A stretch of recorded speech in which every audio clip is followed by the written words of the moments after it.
Então, bom dia a todos. Vamos dar início à sessão de julgamento da 6ª Câmara Julgadora do TIT, do dia 7 de abril de 2022. Peço a todos que mantenham o microfone no mudo enquanto não estiverem falando, para evitar ruídos e microfonia. E esclareço que nós vamos pela ordem da pauta, priorizando os pedidos de sustentação oral e pedidos de preferência.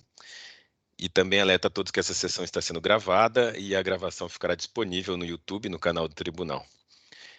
Começo formalmente a sessão, então, verificando o quórum de presença dos integrantes da Câmara no EPAT.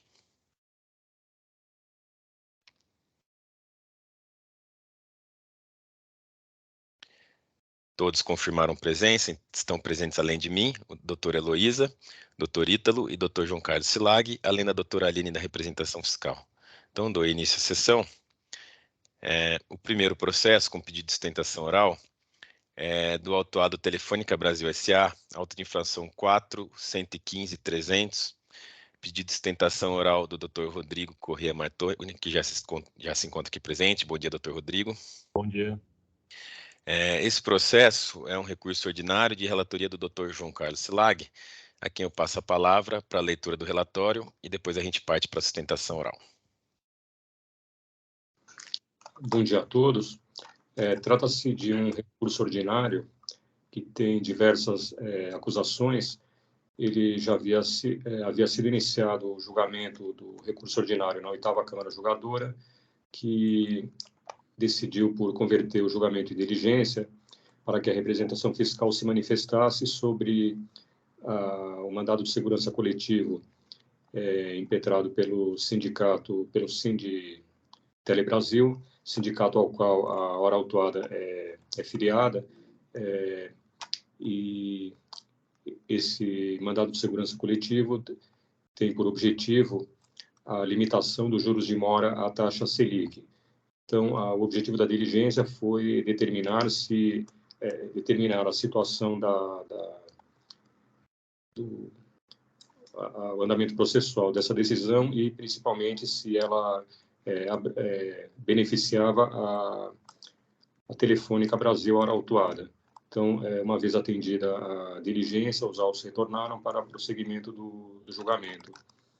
Bom, as acusações são 2 acusações referentes à falta de pagamento do imposto por ter sido excluído da base de cálculo, terem sido excluídos da base de cálculo parcelas de serviço de comunicação, telecomunicação, referentes ao aluguel de equipamentos e gerenciamento de rede.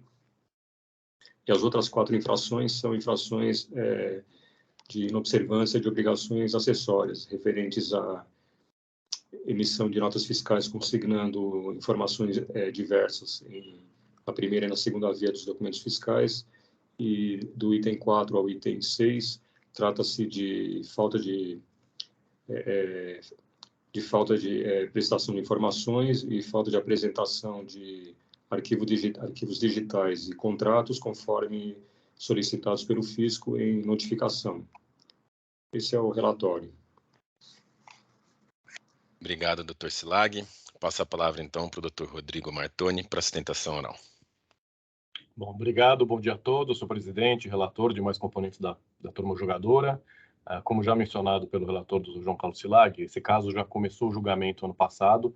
Infelizmente, foi muito próximo do término do mandato dos julgadores. Então, ele estava na 6ª Câmara, o Dr. Zulia era o relator, ele proferiu o voto dele desfavorável, e o Dr. Samuel Riema pediu vista dos autos. Como houve a troca de biênio, ele falou que ia trazer um voto divergente na 6ª Câmara naquela oportunidade, mas acho que não deu tempo, então o processo foi redistribuído e está em julgamento hoje. Eu vou começar minha sustentação, acho, falando pela essa questão da diligência, que é uma questão simples, mas que merece um ponto de atenção. A Telefônica é filiada ao Sinditele Brasil, que é um sindicato de todas as grandes empresas de telecomunicações do país, e que teve um trânsito em julgado favorável. Tem um mandado de segurança coletivo, isso já foi juntado aos autos, que determina de forma expressa que os juros praticados pelo Estado de São Paulo são inconstitucionais e devem ser limitados à taxa Selic. A Telefônica, como filiada a esse sindicato, ela tem direito de se beneficiar dessa decisão transitada em julgado que foi proferida. A decisão transitada em julgado é uma causa extintiva do crédito tributário, então, com a devida vênia, a decisão judicial não se discute e se cumpre. Foi determinada a diligência e a Procuradoria mencionou que seria necessário que a Telefônica comprovasse que não discutia este auto de infração em juízo. Assim, essa é uma prova negativa impossível de ser feita.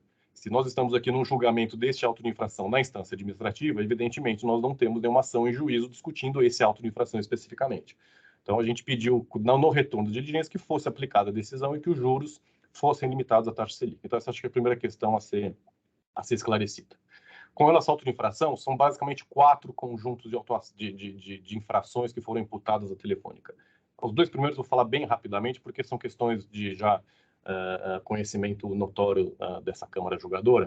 O primeiro item trata da locação de equipamentos. A Telefônica, quando presta o serviço de telecomunicação, seja banda larga, TV por assinatura, qualquer serviço que é regularmente tributado, ela oferece para os seus clientes, como uma facilidade, os equipamentos, que são os modems e roteadores, para fornecer o serviço de telecom. Esses equipamentos são simples, podem ser adquiridos no mercado de qualquer loja, podem ser locados de outras pessoas, de outras empresas, são equipamentos que não têm nenhum tipo de relação com o serviço de telecomunicação que é prestado. Tanto isso é verdade que nos contratos de prestação de serviços que foram juntados aos autos, fica muito claro que essa é uma facilidade colocada pela Telefônica aos seus clientes e que não há nenhum tipo de venda vinculada. Então, se o cliente quiser contratar só o serviço de telecom, ele pode. Se ele quiser, com uma facilidade, locar esse equipamento na hora da instalação, ele faz. Então, o primeiro ponto é esse, é uma locação de equipamentos pura e simples, que não constitui fato gerador do ICMS. Esse tema ele já foi abordado pela jurisprudência inúmeras vezes, até que em 2007, salvo engano, teve um recurso repetitivo do STJ, que inclusive é da própria Telefônica, que analisou serviço muito semelhante, que era, entre vários serviços de valor adicionado, tinha locação de equipamento, portanto, já tem um repetitivo do STJ, que é vinculante, na minha opinião, a todos os tribunais do país, inclusive administrativos, razão pela qual esse item da autuação não merece prosperar e deve ser cancelado. O segundo item é muito parecido. Trata-se da tentativa de tributação de um serviço chamado gerenciamento de rede. O que exatamente é esse gerenciamento de rede? Nada mais é do que um relatório que a Telefônica fornece para cada cliente, assim, caso ele queira, caso ele contrate esse serviço, que traz um relatório de tráfego, que menciona os horários, quando o tráfego é maior, menor, de forma que a empresa que contratou o serviço de telecom saiba dimensionar a contratação desse serviço. Se ela tem que aumentar a banda larga que ela tem, se ela tem que diminuir, enfim, é um relatório detalhado que só fornece como funciona o tráfego daquele cliente em determinados horários. Isso, na nossa opinião, é um serviço de valor adicionado. Ele não se confunde com a prestação do serviço de telecom, que já é feito regularmente. Então, por ser uma facilidade adicional, também já tem repetitivo do STJ sobre serviços de valor adicionado e, por tal motivo, tal qual o item 1, esse item não merece prosperar e também tem que ser cancelado. Com relação ao terceiro item, trata-se de uma multa isolada que foi aplicada contra a Telefônica no valor de R$140 mil, por supostamente ter emitido as segundas vias das notas fiscais com informações divergentes das primeiras vias. O que é exatamente essa divergência? Foi um erro de sistema que aconteceu na Telefônica na época, e essas segundas vias não são divergentes. Se você comparar as notas fiscais que foram juntadas no auto de infração pela fiscalização na época, o que tem na segunda via é que é uma via mais resumida na nota fiscal, mas não tem nenhum tipo de divergência. São os mesmos clientes, CNPJ correto, valor de base de cálculo do ICMS correta, valor tributável correto, então não há divergência com relação à primeira e segunda via. Então, na nossa opinião, o item imputado de multa, ele não é aplicável a esse caso, porque ele só é aplicável se você tiver divergência. Como não há divergência, é uma versão resumida na nota fiscal que tem as mesmas informações e é possível identificar todos os contribuintes, matéria tributável, valor tributável e tudo mais, não se aplica essa multa e ela merece ser cancelada por falta de tipificação legal. Não há no regulamento do ICMS nenhuma multa aplicável por uma segunda via de nota fiscal conter valores resumidos, itens resumidos. E, por fim, o último item é sobre o suposto embaraço à fiscalização durante o processo de fiscalização que gerou essa auto de infração. Foram várias notificações, a Telefônica sempre respondeu a contento todas elas, mas especificamente alguns contratos de clientes, ela não conseguiu a tempo fornecer para a fiscalização. Então, nesse auto de infração, além desses 3 itens que eu mencionei, foram aplicadas multas pelo não fornecimento de alguns contratos. Vamos lembrar que esses contratos da Telefônica são contratos de adesão. Então, se a fiscalização já tinha os contratos de vários outros clientes, esses contratos que não foram fornecidos à época eram irrelevantes para o auto de infração. Tanto isso é verdade que nós estamos aqui hoje debatendo um auto de infração que foi lavrado com toda a matéria tributável e com todos os valores que o fisco entendia aplicável. Então, diante disso, não houve embaraço. O que houve foi não fornecimento a tempo de alguns contratos e alguns itens específicos da fiscalização, que em momento algum atrapalhou o trabalho do fisco, que conseguiu lavrar sua auto-infração. Estamos aqui nesse julgamento hoje. Por conta disso, eu peço, então, que seja dado provimento ao recurso ordinário, para que sejam cancelados todos os itens, seja pela locação de equipamentos, que é uma matéria que já está pacificada na jurisprudência, seja pela prestação de serviço de valor adicionado, que também não é tributável, já está pacificado na jurisprudência, seja por essa multa isolada, que implicou uma multa por supostamente haver divergência nas segundas vezes de notas fiscais, que não há, e, por fim, essa multa que foi implicada por suposto embaraço, que também não houve, tanto é verdade que o fisco conseguiu lavrar a auto-infração. Então, são essas as considerações. Muito obrigado. Obrigado, doutor Rodrigo, pela sustentação oral. Passo a palavra ao relator, doutor Silag. Cumprimento o patrono pela sustentação e vou passar a exposição do meu voto. Então, inicialmente, as acusações número 1 e 2, eu vou julgar em conjunto, tratam da exclusão de parcelas do serviço de comunicação, conforme o entendimento do fisco, exclusão da incidência do ICMS, uma vez que o contribuinte considerou que esses serviços estariam sujeitos ao ISS. Trataria-se de locação e serviço de locação de equipamentos e serviço de gerenciamento de rede. Porém, examinando os seus autos, verifica-se que esses equipamentos, que se trata de decodificadores, modems e roteadores, são equipamentos essenciais à prestação de serviço de telecomunicação, que não podem ser segregados do serviço de prestação não podem ser segregados à prestação de serviço de telecomunicação, assim como o gerenciamento de rede. Então, detalhando melhor, verifica-se, inclusive, eu cito no meu voto trechos dos contratos da autuada, e inclusive proposta técnica, onde expressamente a Telefônica deixa claro que esses equipamentos, ainda que o contribuinte possa obter de outra fonte, não necessariamente da Telefônica, mas ela especifica exatamente quais são os equipamentos necessários e diz que esses equipamentos obrigatoriamente terão que estar presentes no fornecimento da prestação de serviço de telecomunicação, sem os quais não é possível a prestação do serviço. Inclusive, esses equipamentos têm que ser dedicados exclusivamente a esse serviço de telecomunicação. E também o gerenciamento de rede se trata de um serviço necessário para a manutenção da qualidade do serviço, implicando na não interrupção dos serviços e na constante qualidade, padrão de qualidade contratado pela Telefônica com seus clientes. Então, também é um serviço, gerenciamento de rede, indissociável da prestação do serviço final de telecomunicação. E esses dois serviços, portanto, tanto de aluguel de equipamentos como de gerenciamento de rede, claramente eles se inserem se subsumem a hipótese do artigo 60 da Lei Geral de Telecomunicações, que dispõe que a prestação de serviço de telecomunicação envolve todas as atividades e equipamentos inerentes e necessários à prestação desse serviço. Portanto, eu entendo que não procedem as alegações do contribuinte ao tentar segregar esses serviços, alegando que se trata de simples locação de equipamentos, em que, por exemplo, os equipamentos seriam fornecidos e o contribuinte não teria mais, a Telefônica não teria mais nenhuma ingerência sobre esses equipamentos, seria uma simples locação, obrigação de dar. E o gerenciamento de rede também fica claro que é parte indissociável da prestação de serviço de telecomunicação. Portanto, eu entendo procedentes essas duas acusações. Com relação às demais acusações, o item 3 fica também comprovado pela documentação carreada aos autos de que efetivamente houve uma divergência de dados, de informações entre as vias da documentação fiscal. Não se tratando apenas que uma das vias teria mostrado um resumo dos dados da outra via, da segunda via. Então, entendo que também restou comprovada essa infração. E com relação aos itens 4, 5 e 6, de falta de prestação de informações ou de apresentação de contratos e arquivos digitais, o contribuinte, inclusive, confessa ter praticado essa conduta infracional, apenas alegando que elas não teriam causado qualquer prejuízo ao fisco. Mas, primeiro,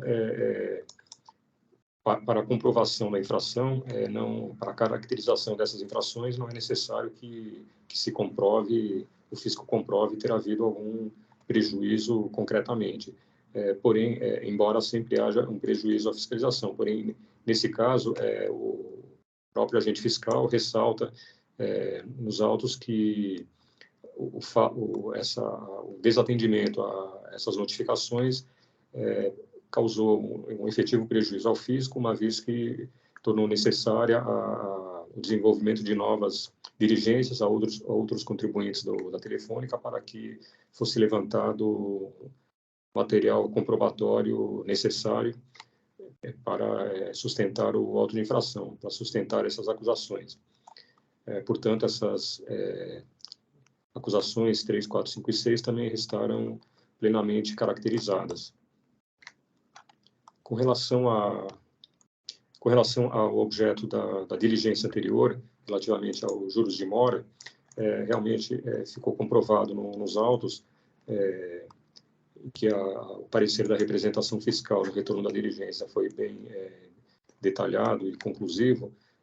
Restou claro, inclusive relatando informações emprestadas de outro processo referente a outra empresa também filiada a esse sindicato e também beneficiada por esse mandado de segurança coletivo. Então, a informação é de que transitou em julgado a decisão favorável ao sindicato e, portanto, aos seus filiados, e que, limitando os juros de mora à taxa Selic, então, com base no artigo 30 da Lei 13.457, em havendo concomitância da litigação, tanto na esfera judicial quanto no processo administrativo referente ao mesmo objeto, deixa-se de apreciar a matéria, a questão, no âmbito do processo administrativo. Portanto, eu deixo de conhecer do recurso ordinário referente a essa matéria, concomitante ao mandado de segurança, deixo de conhecer o recurso quanto a essa parte. E com relação às multas,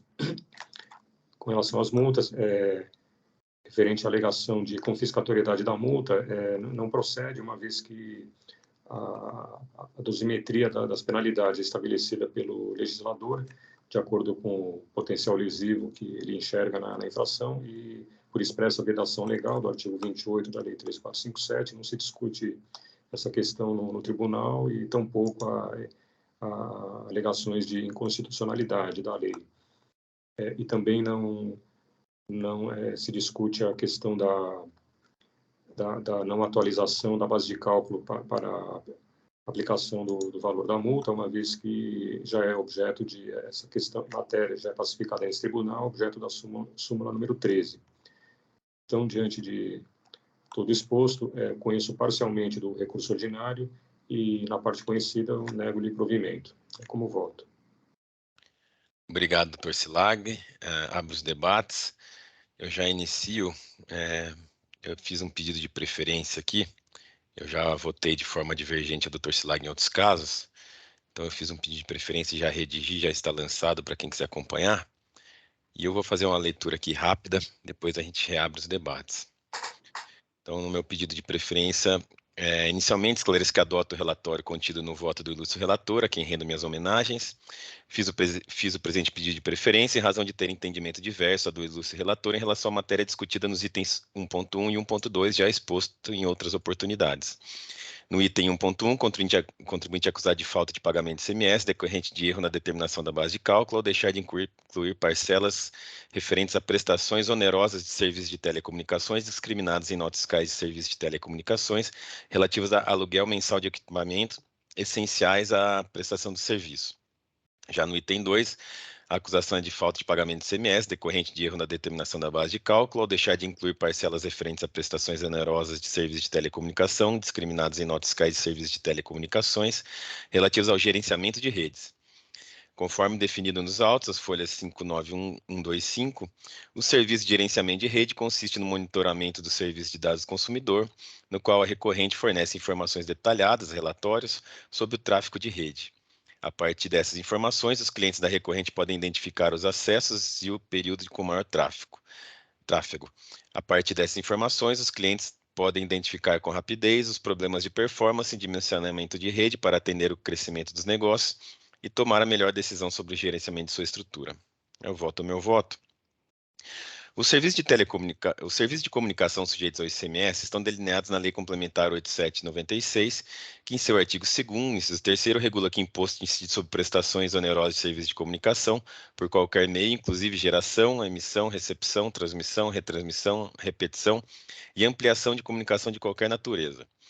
A Lei Geral de Telecomunicações, Lei 9472 de 97, é ainda mais específica, em seu artigo 60, prevendo que o serviço de telecomunicações é o conjunto de atividades que possibilita a oferta de telecomunicação.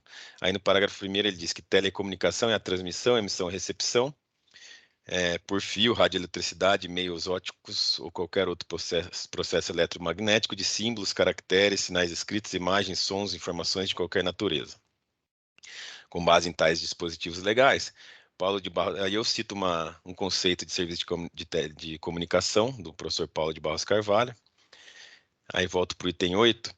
No item 1.1, trata-se de operações de aluguel de equipamentos. Verifica-se, portanto, que são obrigações da autuada de fornecer equipamentos ligados ao serviço de comunicação que também presta.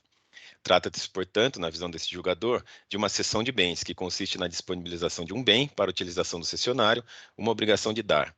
Em qualquer prestação de serviço, seja de comunicação ou qualquer outro, pressupõe-se o empenho de alguém na realização de atividades com conteúdo econômico, o cumprimento de uma obrigação de fazer, o que não ocorre nessas atividades de aluguel.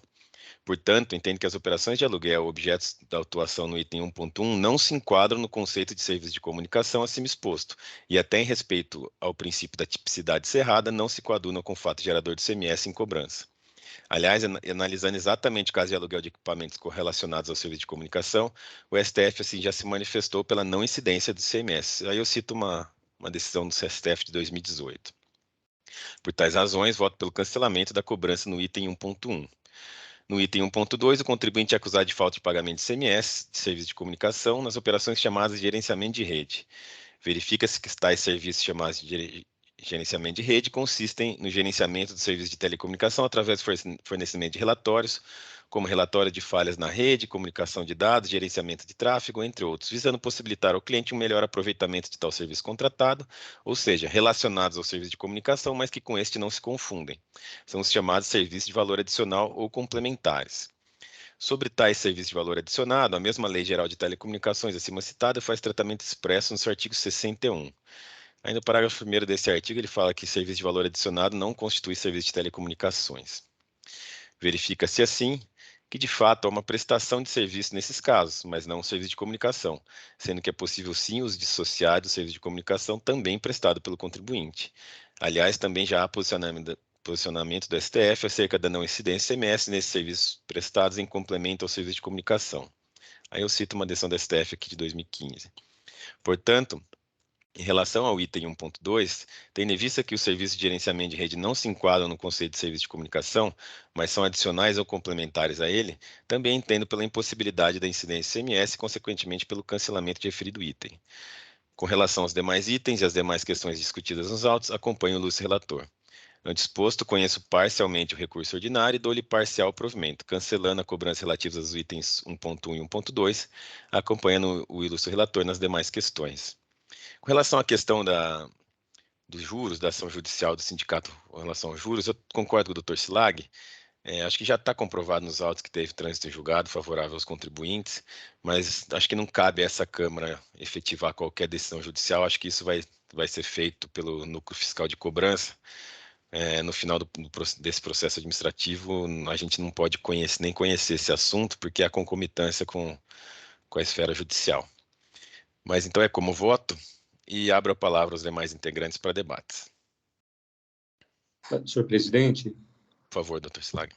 Só queria fazer um acréscimo, inclusive para o patrono, que acho que não tem acesso, né, ao visual ao voto, acrescentar que eu não mencionei, que no meu voto eu eu discorro sobre a jurisprudência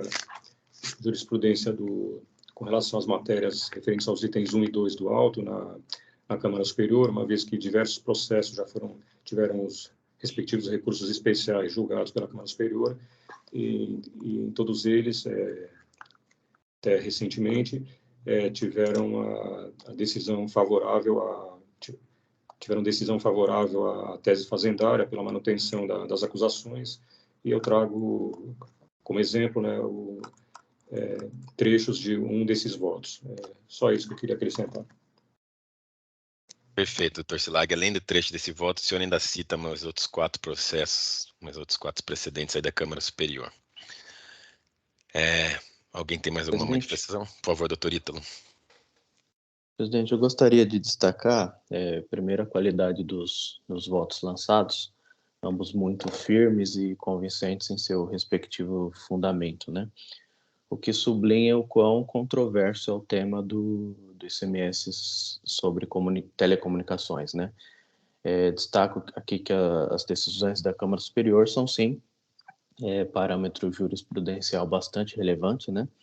Mas destaco também que, na hipótese de mantido o lançamento de ofício, a decisão final aqui desse contencioso, ela não é dotada de definitividade, né? O que nos convida, se assim entender, a observar decisões dos tribunais judiciais sobre o tema, não como medida de assertividade, por não se tratar aqui de definir um entendimento fundamentado como certo ou errado, mas de fundar um posicionamento numa jurisprudência em sentido mais amplo, né?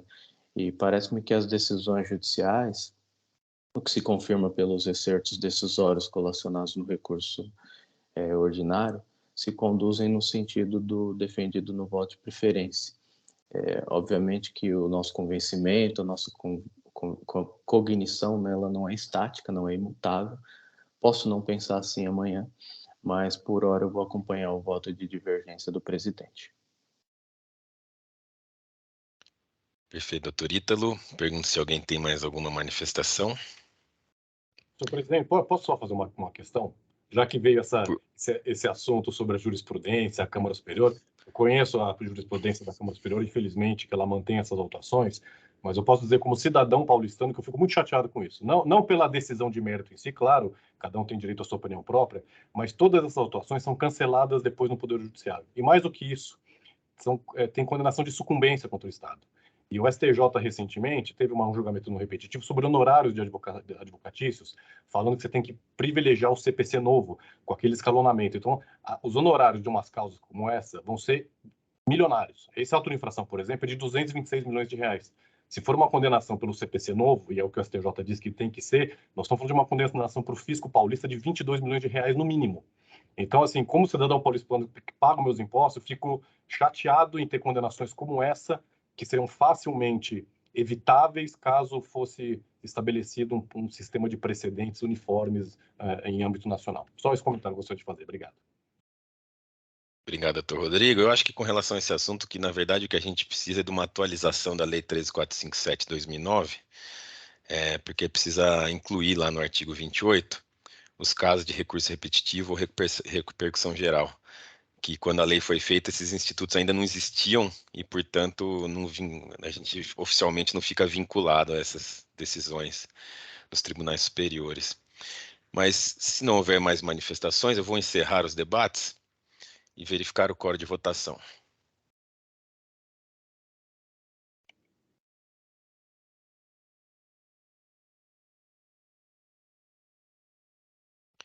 Todos confirmaram presença. Eu inicio votação.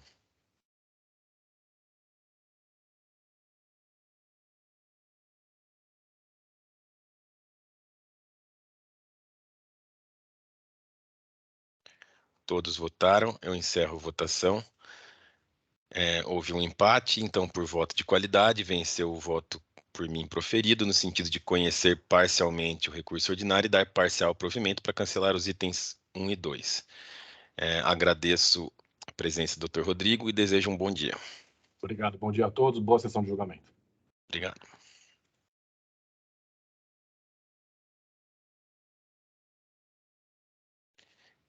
Desta forma, nós encerramos o julgamento do caso Telefônica Brasil S.A.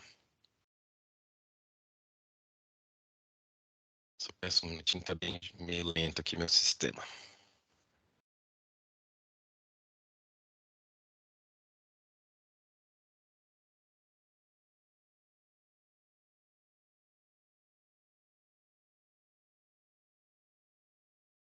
Agora foi. Ordem da pauta. O primeiro processo é do autuado Type Brasil, Qualidade em Gráfica Editora Limitada, auto de infração 4060850. É um recurso ordinário do Dr. Ítalo, relatoria Dr. Ítalo, a quem eu passo a palavra para a leitura do voto. Obrigado, presidente. Trata-se aqui de acusação de recebimento de mercadorias acompanhadas de nota fiscal inábil, com o imposto exigido por responsabilidade solidária. Destaco aqui que esse processo já foi julgado em instância baixa, foi objeto de recurso especial. Ele foi distribuído à Câmara Superior, em voz de relatoria do Dr. Cleiton, decidiu-se por acolher a pretensão fazendária, na porção objeto do recurso ordinário anteriormente provido, consignando na decisão unânime que o voto condutor proferido por Câmara Julgadora não se opôs frontalmente aos argumentos ventilados pela ilustre representação fiscal em contrarrazões de recurso ordinário, culminando assim em vício processual que lhe causa nulidade. Ainda é importante consignar que a decisão proferida por Câmara Julgadora havia dado parcial provimento ao recurso ordinário, mantendo-se as exigências quanto às notas que cito aqui, são 4 notas fiscais, pela ausência da comprovação da boa-fé nessas operações em específico. A manutenção de tais operações, total de 4 notas, foi objeto de recurso especial do contribuinte, que não foi conhecido pela Câmara Superior, conforme fundamentação de folha 593. Assim, entendo que o debate acerca da manutenção de tais operações, bem como outras matérias subsidiárias, juros superiores à Selic, por exemplo, encerrou-se em desfavor do contribuinte, tornando-se definitivo o crédito tributário em relação a essas 4 notas fiscais anteriormente mantidas. Entretanto, se assim não entender, a análise probatória que eu faço à frente percorrerá por todos os requisitos exigidos à comprovação da boa-fé, com efeitos aplicados a todas as operações. Estabelecidos os limites judicantes à atuação dessa Câmara Julgadora, eu retomo a questão do recurso ordinário do contribuinte, que foi contraposto pela representação fiscal. E passo a análise dos requisitos da boa-fé. Destaco aqui que, com relação ao requisito de demonstração da veracidade das operações comerciais, friso que o mero ingresso da mercadoria no estabelecimento comercial presta-se a comprovar tão somente que a mercadoria foi recebida no estabelecimento comercial da autuada. A boa-fé, entretanto, não se preocupa se a mercadoria foi recebida, mas como se deu o relacionamento comercial. Nesse sentido, os pedidos de compra que foram apresentados pela recorrente como documentos unilaterais, pouco ou nada comprovam. Quanto a tais pedidos, conforme bem aponta a representação fiscal, observa-se que neles não há qualquer vistos ou assinaturas. Ademais, não constam nos autos de comprovação de envio desses pedidos a fornecedor. Destaque-se que os próprios pedidos constam observação confirmar recebimento do mesmo, sem que haja correspondência e confirmação da juntada dos autos. Então, trata-se de apenas pedidos não só unilaterais, como não subscritos por qualquer das partes. Dito de outro modo, eu não me convenço que esses documentos demonstram o relacionamento comercial havido entre as empresas. Vez que as folhas 8, a recorrente foi notificada a apresentar cópias dos documentos que representem o contato com o vendedor, como pedidos, contratos e comunicações realizadas. A resposta de folhas 39 apresenta apenas um telefone fixo e um endereço de e-mail, sem nomear quem seria o representante da empresa inidônea e sem comprovar realmente um efetivo envio de qualquer mensagem a esse endereço eletrônico. Quanto aos documentos de transporte, embora eu não entenda que, via de regra, favoreça ou desfavoreça a pretensão do contribuinte quando se trata dessa questão de transporte, eu destaco que, excepcionalmente, quando se trata de transporte de responsabilidade do destinatário, aí sim essa prova ela tem um peso contrário aos interesses do contribuinte, e é aqui exatamente o que se observa no caso em concreto, figurando a recorrente como responsável pelo transporte das mercadorias, conforme documentos que cito. Então, mais um elemento que contrapõe-se à boa-fé alegada e defendida pela recorrente. Também não se integra, apesar de eu destacar que eu entendo que é um requisito já superado pelo tempo, também não há juntada de nenhuma comprovação. E quanto aos pagamentos, a contraposição da representação fiscal dá-se somente quanto às notas fiscais, exatamente as notas fiscais que já haviam sido mantidas em julgamento pretérito, mas aqui eu friso que a fragilidade ou insuficiência documental leva-me a concluir pelo não preenchimento de todos os requisitos. Mesmo que haja um ou outro pagamento, o que importa é o preenchimento de todos os requisitos da boa-fé, o que não ocorreu, razão pela qual eu mantenho o auto de infração. Em suma é isso, estou conhecendo parcialmente do recurso ordinário, só com relação a essa questão de mérito, que foi o que a porção devolvida a essa Câmara Julgadora pela Câmara Superior, e no mérito estou negando-lhe provimento. Já vou lançar o voto, presidente.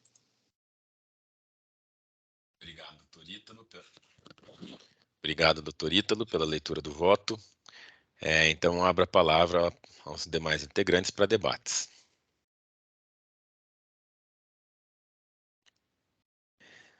Não havendo manifestações, o doutor Ítalo já fez o registro do voto, eu vou acompanhar. Não havendo manifestações, eu encerro os debates e verifico o quórum de votação.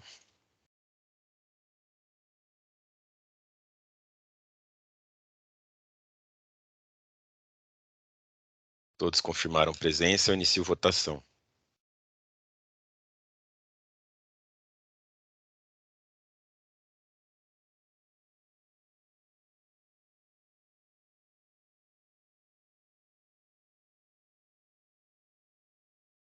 Todos votaram, eu encerro votação. Então, o voto do doutor Ítalo foi acompanhado da unanimidade, no sentido de conhecer parcialmente o recurso e negar provimento. Com isso, a gente encerra o julgamento do caso Type Brasil Qualidade em Gráfica e Editora Limitada.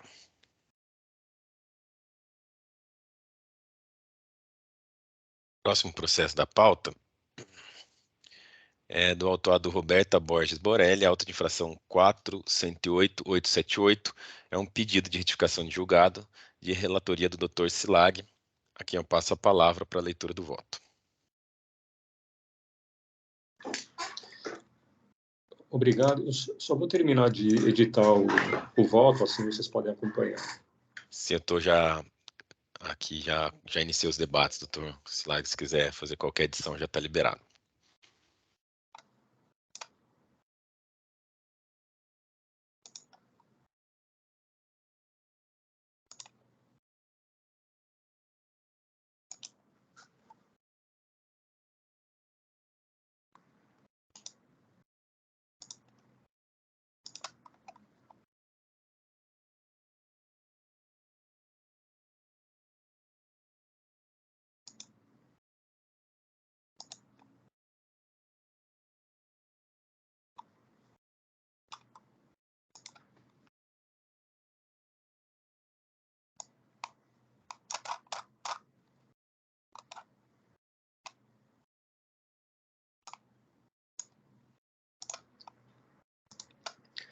É um pedido de retificação de julgado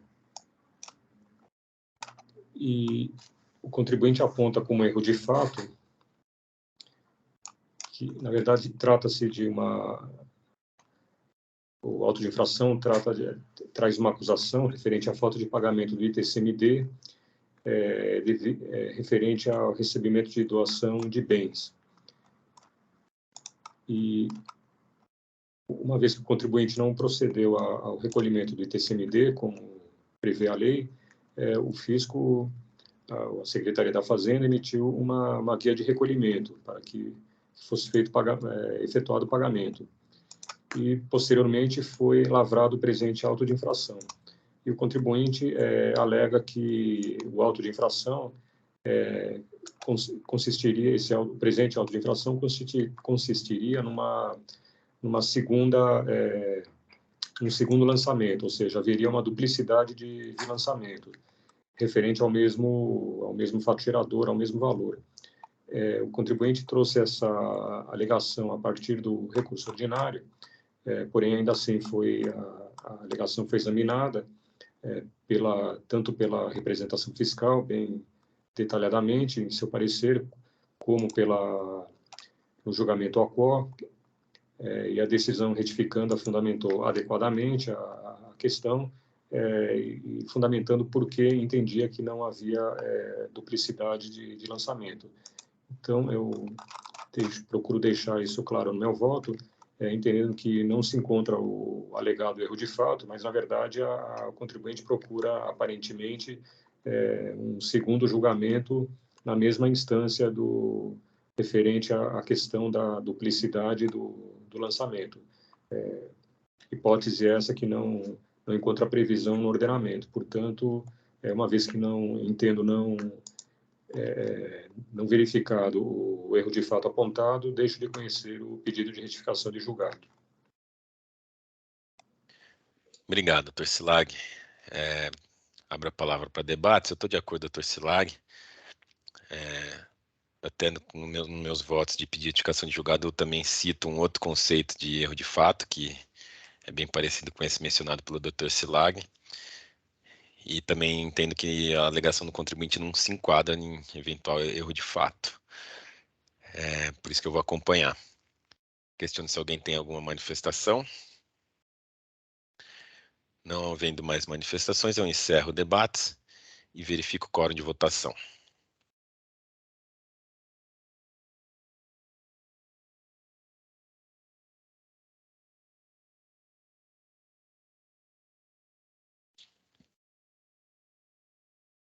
Ixi, deu erro aqui no meu empate. Tela amarela. É só um minutinho que eu vou começar de novo. Agora também apareceu o erro na minha tela. Deve ter sido geral.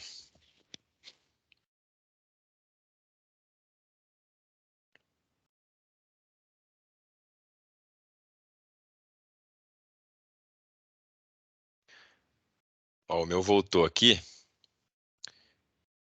Na verificação de quórum, todos confirmaram presença. Deu para todo mundo confirmar presença aí? Aqui o meu já parece todo mundo confirmado, então eu vou iniciar a votação. Lembrando que estamos no caso Roberta Borges Borelli.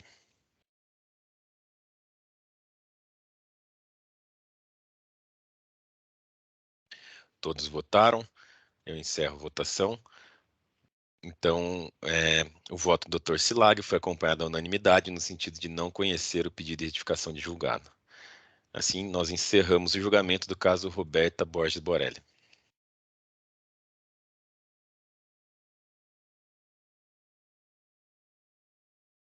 Vamos para o próximo processo da pauta, e o último é o auto de infração 4132608, autuado Transportes Rodoviários Vale do Piquiri Limitada.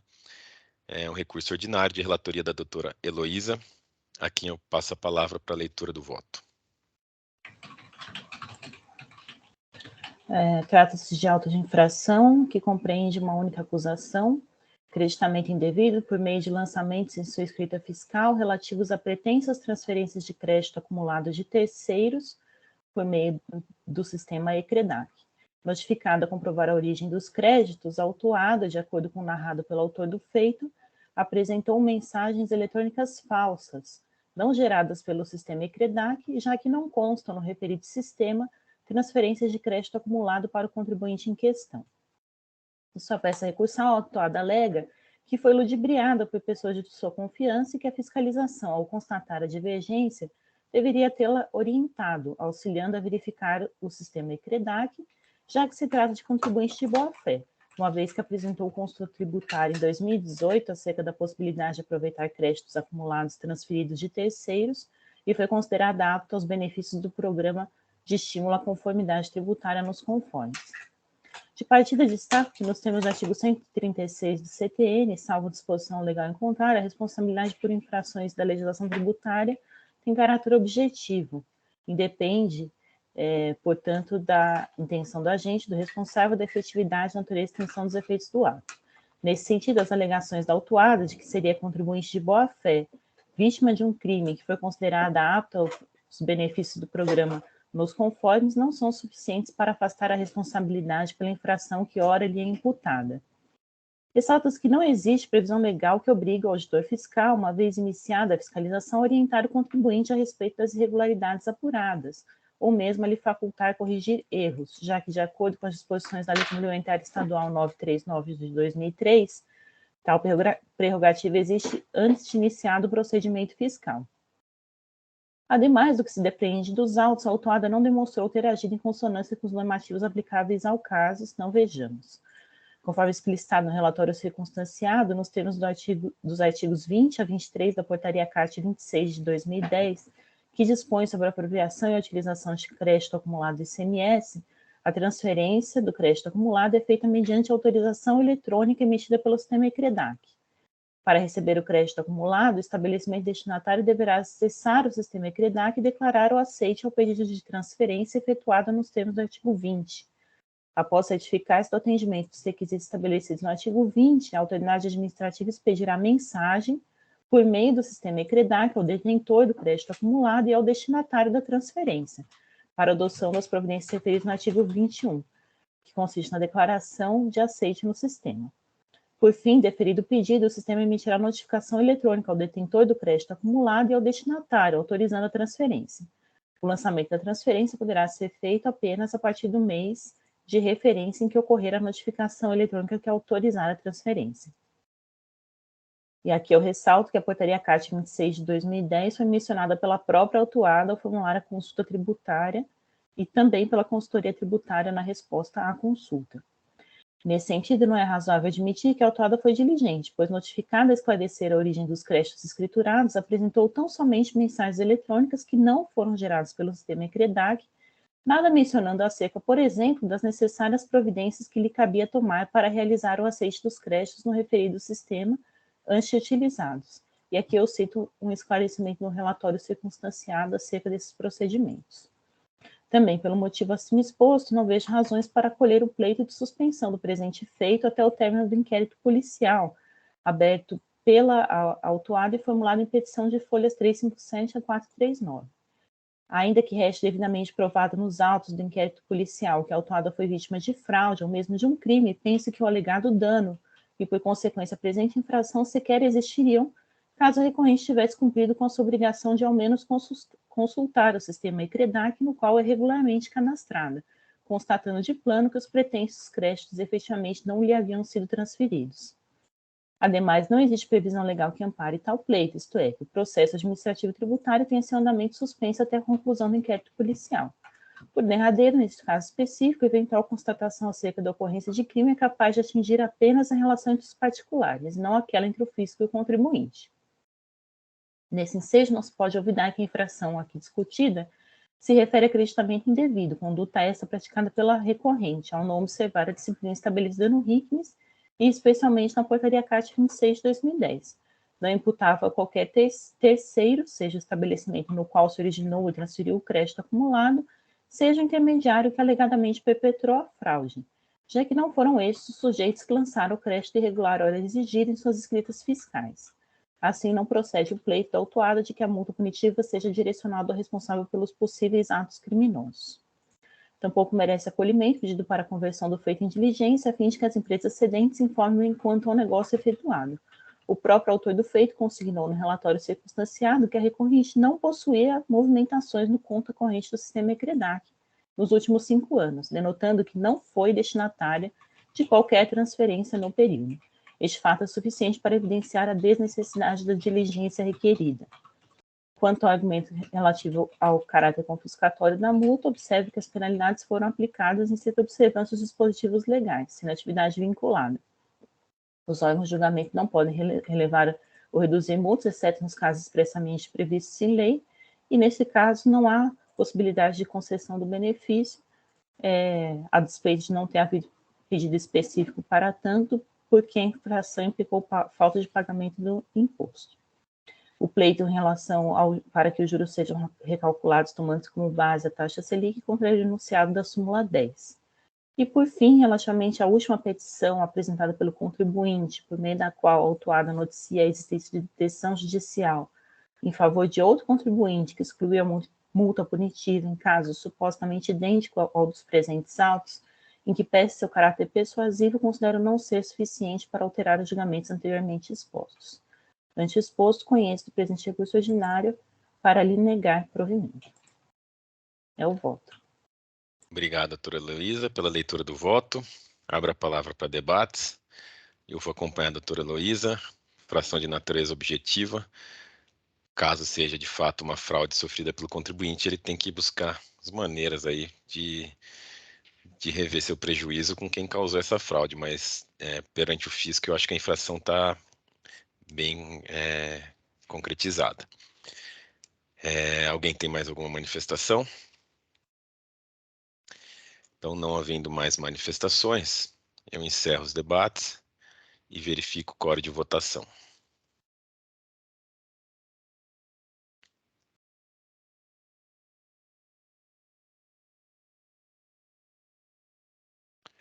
Todos confirmaram presença, eu inicio votação.